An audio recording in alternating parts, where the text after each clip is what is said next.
Recordemos la última clase que habíamos definido la intensidad de corriente, la densidad de corriente, la resistencia y la ley de Ohm. Entonces acá los voy a anotar. La intensidad de corriente va a ser igual a la carga por la concentración por el área por la velocidad de arrastre. La densidad de corriente es prácticamente lo mismo, simplemente dividimos la intensidad de corriente sobre el área y tenemos la carga por la concentración por la velocidad de arrastre. La resistencia es igual a la resistividad, que es característica y propia del material conductor, por la longitud sobre el área transversal en caso de que sea un alambre. Y la diferencia de potencial, según la ley de Ohm, va a ser proporcional a la intensidad de corriente mediante esta igualdad, ¿no? Donde R es la resistencia. Cuando hay variación de temperatura, entonces las propiedades geométricas no cambian, esa es la condición. Entonces la resistividad va a estar definida como la resistividad es igual a la resistividad a 20 grados centígrados por 1 más el coeficiente de temperatura de la resistividad eléctrica por el diferencial de temperaturas, que es la temperatura menos la temperatura inicial, que sería 20 grados centígrados, ¿no? Porque estamos hablando de este coeficiente.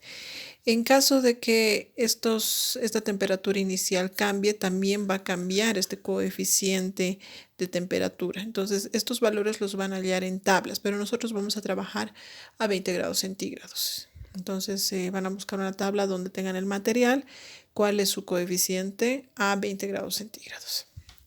Bien, si a esta definición de la resistividad en función de la variación de la temperatura, yo le voy a llamar estrellita. Si multiplicamos esta ecuación estrellita por sus parámetros geométricos, que sería la longitud sobre el área transversal, voy a poner acá, ρ por longitud sobre área, ρ inicial, como no cambian, esa era la condición, que no cambian sus parámetros geométricos, claro que si nosotros somos muy rigurosos, obviamente con la temperatura esto se va a dilatar un poco. Entonces, pero en términos microscópicos se va a mantener constante. Entonces vamos a decir que la longitud y el área no van a cambiar, por tanto igual voy a multiplicar estos dos parámetros a esta ecuación y se queda tal cual está acá.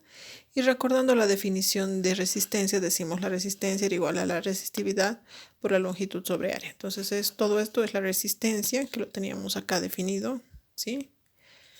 Y esto igual se parece mucho, tenemos una resistividad, longitud y área, pero a esto le vamos a llamar resistencia a 20 grados centígrados por 1 más el coeficiente de temperatura de la resistividad por la diferencia de temperaturas. Entonces, esta va a ser nuestra nueva ecuación siempre y cuando la temperatura vaya variando. Bien, otra definición que nosotros necesitamos saber es lo que es una fuerza electromotriz. Entonces, una fuerza electromotriz que está simbolizada con una letra E o llamada también FEM, se define como, vamos a decir, en todo circuito completo con corriente constante debe incluir algún dispositivo que realice trabajo por unidad de carga, o sea que sea capaz de transportar los electrones, ¿no? En los circuitos eléctricos este dispositivo será una batería, ¿ya? Entonces en nuestro dispositivo que contenga un cierto voltaje para que circule corriente, para que haya una diferencia de potencial, va a ser la batería. Bien, entonces, al trabajo por unidad de carga que realice la batería, la vamos a llamar la FEM, que es la fuerza electromotriz, y está simbolizada con esta letra E en los textos, ¿sí? Pero esta definición o este nombre nos puede confundir porque fuerza electromotriz en este caso no es una fuerza, sino es una diferencia de potencial de la batería. Entonces acá por eso puse una X, no es fuerza para recordar, y la fuerza electromotriz se va a medir en voltios. Entonces es una fuente de voltaje, ¿no? Podríamos pensar eso. Bien, entonces vamos a ver cuál es la diferencia entre una batería ideal y una batería real, ¿sí? Si nosotros tomamos acá una batería y le conectamos una resistencia, entonces acá tenemos una diferencia de potencial que va a producir que los electrones se vayan moviendo con una cierta intensidad de corriente. ¿Ya?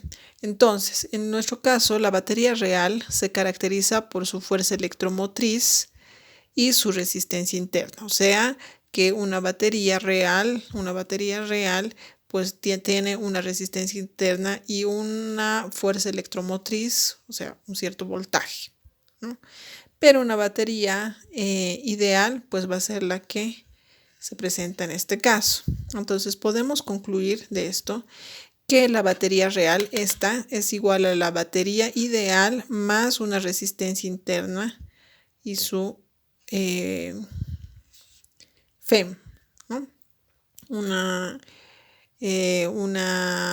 Esto va a producir que haya una intensidad de corriente inducida dentro de la batería. Entonces, la batería real va a ser igual a la batería ideal más la resistencia interna por la intensidad de corriente. Acá me falta la intensidad de corriente inducida. Ahora, experimentalmente lo que se ve es que si yo hago una gráfica de la diferencia de potencial en función de la intensidad de corriente, entonces si fuera una batería ideal, una batería ideal donde no haya su resistencia interna, entonces mientras va variando la intensidad de corriente, pues el voltaje debería mantenerse constante, pero vemos que existe en una batería real una pérdida de voltaje, ¿no? Conforme va aumentando la intensidad de corriente. Entonces, esta pérdida es producida por la existencia de una resistencia llamada resistencia interna. Entonces, decimos, la FEM, según lo que hemos escrito acá, la batería real, pues es esta, ¿no?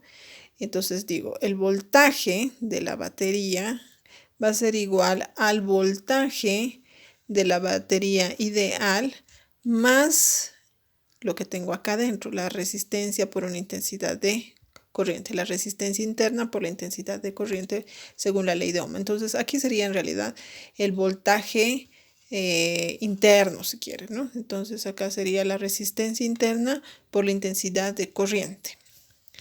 Entonces acá si yo despejo la diferencia de potencial, que es lo que me interesa, pues va a ser igual a la FEM menos la resistencia interna por la intensidad de corriente, esa pérdida que tenemos.